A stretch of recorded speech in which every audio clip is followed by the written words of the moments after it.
don't know if this was being streamed previously, because I think that I neglected to turn on all the right buttons. So I'm just going to dive in without our prelude, which is to say today's topic is preparing for the worst. Hello, Rosalind. Sorry about that. I am guessing that it wasn't streaming until just now because I forgot to turn something on. Anyway, I apologize for that. Welcome. It's great to have you here. Thank you for hanging in until I showed up. Anyway, we're going to dispense with the centering and just dive right in to this notion of why do people tend to prepare for the worst? What's up with that dynamic? Because what happens as a result of preparing for the worst is we sort of lose out on our vitality and our excitement about life. So I was talking before we were broadcasting, and I was talking to myself here. I was talking about how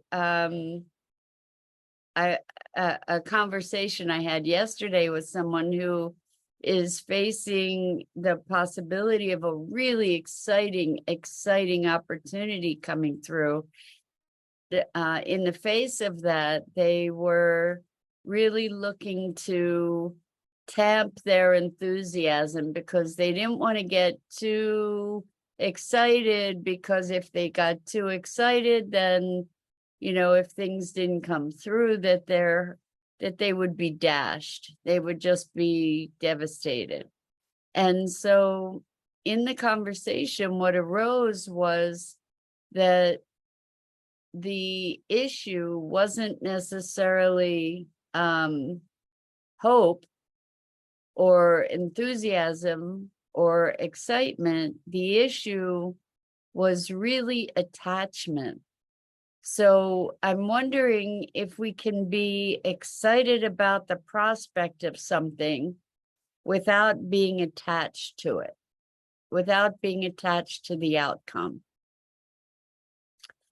And I think that that's a really interesting thing for us to consider. Like, can we have authentic excitement about something? Because in order to be excited about something, we're anticipating it, right? We're putting ourselves in the position of it happening, and really engaging in that as if it's a reality, to be excited about it, right?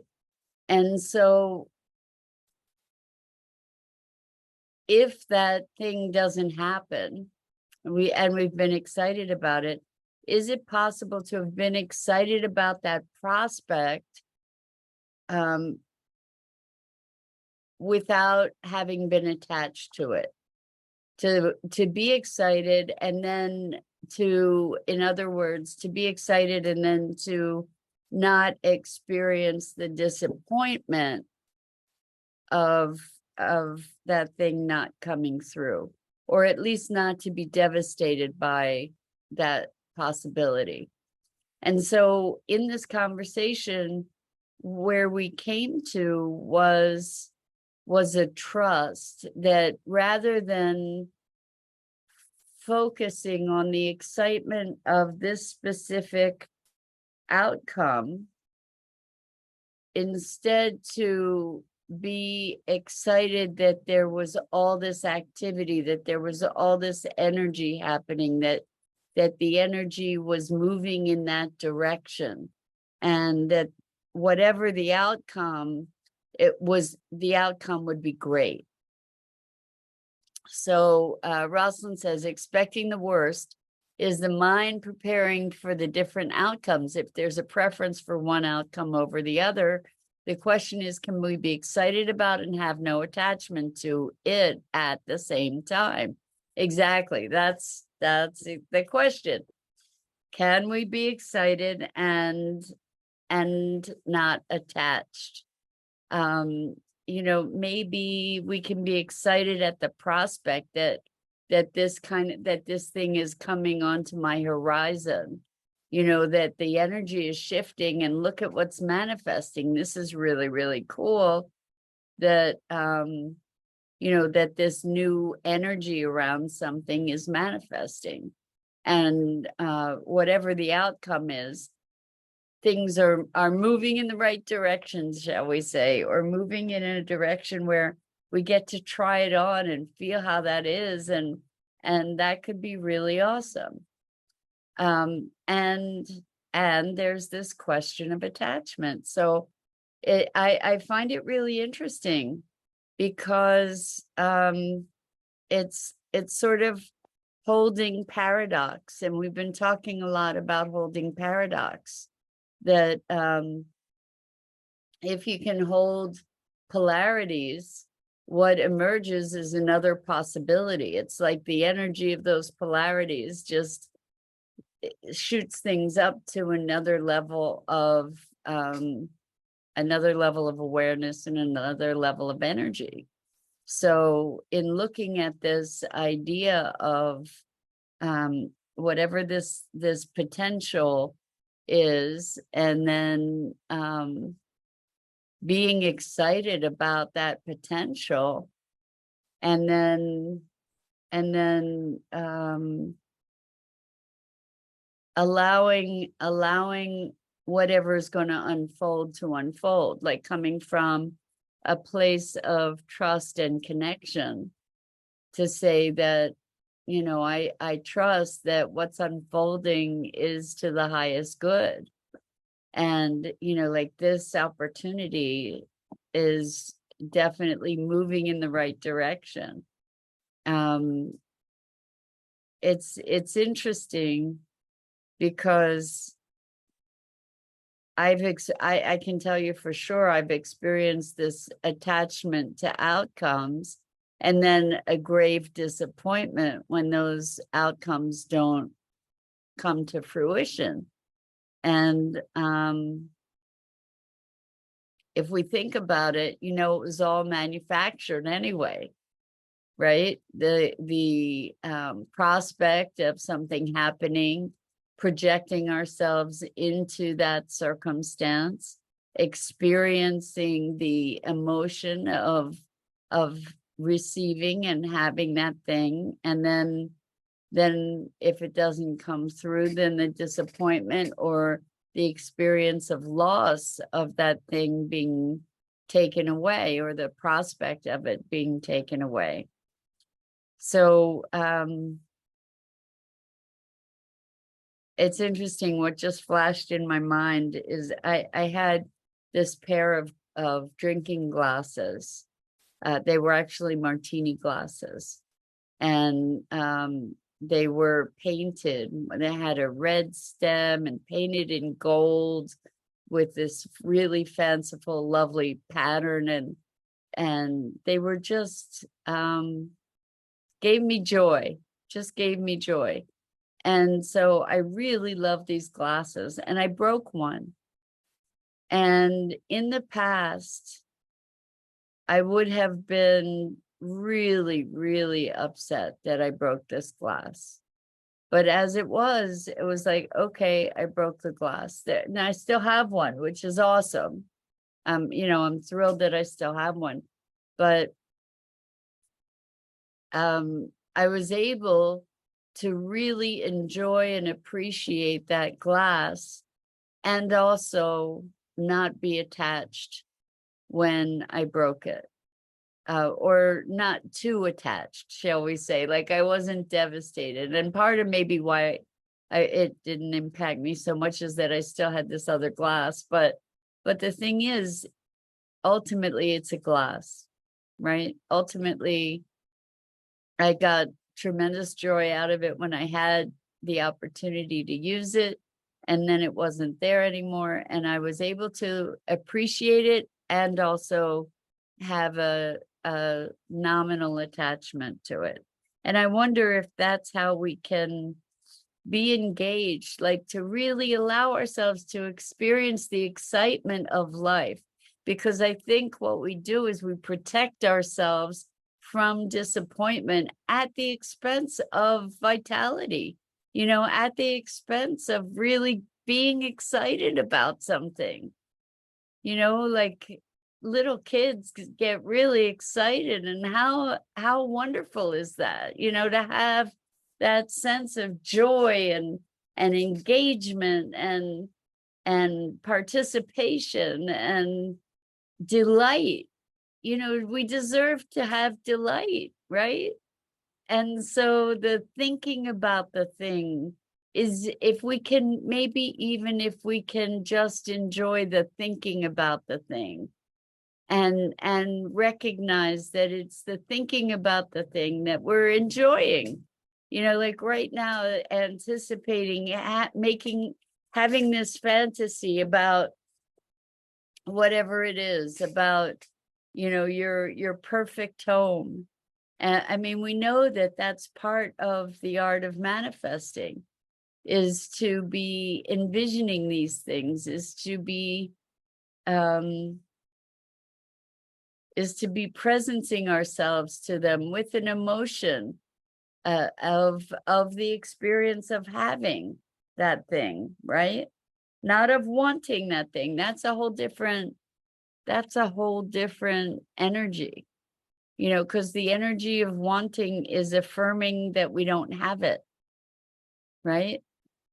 Versus the experience of imagining what it'll be like, or what it is like to be in that state or in that place, to be in the receiving of it. So there's a fine line. The wanting is very much defined by attachment, I think. Maybe that's the distinction that we can make, is that the wanting is defined by attachment. Because I'm yearning for something, and the wanting is saying I don't have it yet, versus envisioning myself in that state, having that freedom, having that flexibility, having that pleasure, whatever it is, to be able to actually experience it now. Then I'm getting the benefit of the thing, even if I don't have the thing, right? Or I'm getting the benefit of the circumstance, even if I don't have the circumstance. Does that make sense? So I wonder, like this idea of protecting ourselves. I'm not going to let myself get too excited, because what if it doesn't come through? Well, then if it doesn't come through, it doesn't come through. And if it does come through, either way, you've missed out on the excitement of the prospect of having whatever that was, or enjoying it, or living into that different sense of beingness that was available. And I think that that's the whole point, that this whole excitement thing, or tamping down that excitement, it's all about how much vitality we're going to allow ourselves to have. It's like a dog splashing around in a puddle. That dog's digging that puddle. I mean, having just the time of its life. And we don't, as adults, we sort of condition ourselves out of that like little kid excitement, delight. And what's up with that? Like when I have had moments of just being so delighted, like feeling like a little kid, or like a puppy, and kicking up my heels, and I've had people make fun of me for it, like to just say, like, chill out, calm down. And it's like, well, why do that when you have access to the vitality and joy and delight? Why would you want to tamp that down? Why should we be flatlining, right? Like, why? Why not have fun? Why not have delight? I mean, that's some of the sweetest pleasure of life, isn't it? And yet somehow we don't give ourselves that. Grow up. Grow up. Stop being playful, stop being delighted, stop being just so excited and happy. What's up with that? So I guess today's an invitation to say, well, what would it be to allow yourself delight? What would be different? What if you allowed yourself to play? What would be available? How would you be with other people? How would you be different if you were excited and delighted? You know, how would your interactions change? How would your relationships change if you let yourself be playful and excited and delighted? You might draw different situations to yourself, that's for sure. I have to tell you, you know, so Rosalind says, one can be anxious if the outcome is not desirable. I think so. Attachment to an outcome drives the mind to noodle how to avert the not preferred one. A survival mechanism. So how do we shift from surviving to thriving mindset? That's the question. So we were talking about stopping time yesterday and existential choices. And this is really an existential conversation. You know, this is really talking about the quality of our existence. You know, so we want to protect ourselves from disappointment so we don't let ourselves get excited or delighted. It's kind of crazy. It's a really high cost to pay, isn't it? So attachment to the outcome, that's when that can also be mitigating our happiness, right? If we can have joy about something without being attached to it. If we can be joyful when we're joyful and sad when we're sad, even if we're sad that whatever it is that we were attached to past, you know, all of that is part of the richness of life, is all these experiences, right? We could be really chill and zen all the time and have no joy and no loss and no heartache and, you know, just be flatlined. But I don't think that that's the natural state. I mean, the ultimate state really would be bliss, wouldn't it? So I'm not sure if that's Dido or if it's Sue, but thank you. Hi, Sue. Welcome. So good to have you here with us.